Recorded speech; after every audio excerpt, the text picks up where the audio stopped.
Today we're going to talk about how to get stories from your program team without losing your mind.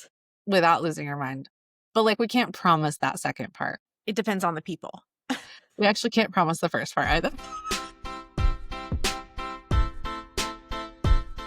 Well, let's talk about it. What are your experiences trying to get stories out of your program's team or stories from the field? So what's coming to mind is when I was working at an education nonprofit and we were serving in schools. And so we're up against a few hurdles immediately. And those hurdles are mostly pictures of children can't go on the internet. They cannot. Don't do Foremost, it.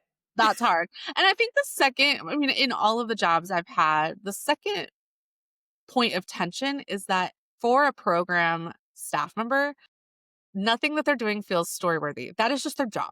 They're going every day. Oh, Because I'm like, okay, take a picture of like your day. Like, and they're like, what do you mean?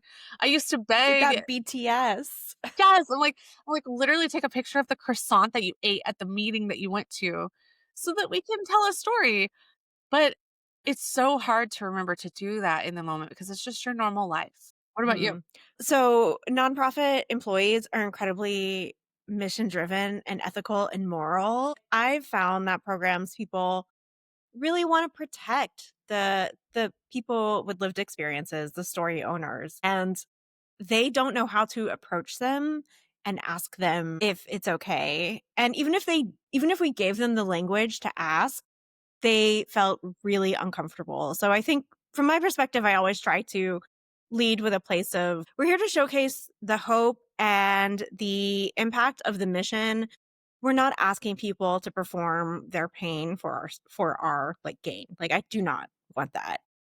I mean, that's a really, really good point. And it is again something that is worthy of being named explicitly in that negotiation of wanting a story because it's like and it's a point of frustration, I think, for comms people and development people because it's like, why don't you trust that I have the same good intentions as you? But it's worth saying out loud and saying it often.